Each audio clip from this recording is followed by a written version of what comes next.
ഇന്ന് നല്ലൊരു ചീരത്തോരൻ എങ്ങനെയാണ് തയ്യാറാക്കുന്നതെന്ന് നോക്കാവേ. ചീര പറിച്ച് അത് കഴുകിയിട്ട് അത് ചെറുതായിട്ട് അരിഞ്ഞെടുത്തിട്ടുണ്ട്. അതിലേക്ക് ചേർക്കാനായിട്ട് 1 കപ്പ് തേങ്ങയും തേങ്ങയിലേക്ക് ഒരു 5-6 ചുവന്നുള്ളിയും ഒരു 2 അല്ലി വെളുത്തുള്ളിയും കൂടെ ചേർത്ത് ഒന്ന് ചതച്ചെടുക്കാം.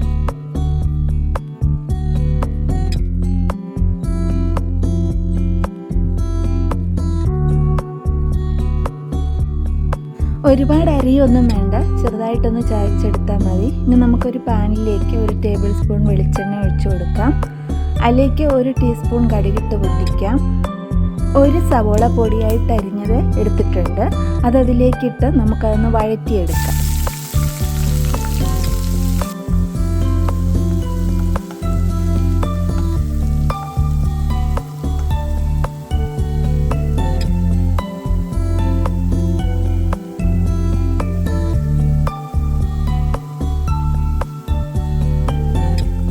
സവോള നല്ലതുപോലെ ബ്രൗൺ കളറൊന്നും ആകണ്ട, ഒന്ന് വഴന്ന് വന്ന് കഴിയുമ്പോഴത്തേക്കിനും അതിലേക്ക് ഒരു ചെറിയ സ്പൂൺ മുളക് പൊടി ചേർക്കാം.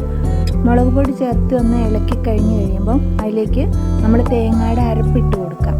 തേങ്ങയുടെ അരപ്പിട്ട് അതൊന്ന് ഇളക്കി കൊടുക്കാം. അതിൽ ആ വെളുത്തുള്ളിയുടെ പച്ചച്ചുവയൊക്കെ മാറുന്നവരെ അത് നമുക്കതൊന്ന് ഇളക്കിയെടുക്കാം.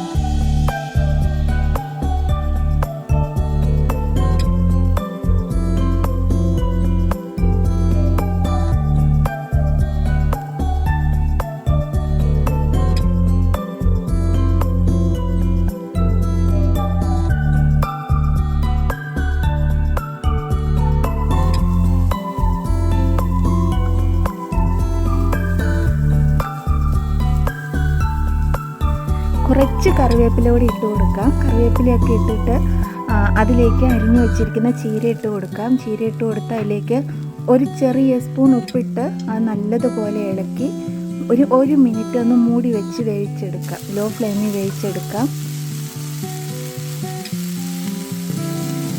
മൂടി തുറന്ന് അതൊന്നുകൂടിയൊക്കെ ഒന്ന് ഇളക്കി അത് നല്ലതുപോലെ തോർത്തിയെടുത്ത് ഉപയോഗിക്കാം. എല്ലാവർക്കും ഇഷ്ടമാണെന്ന് കരുതുന്നു. Thank you.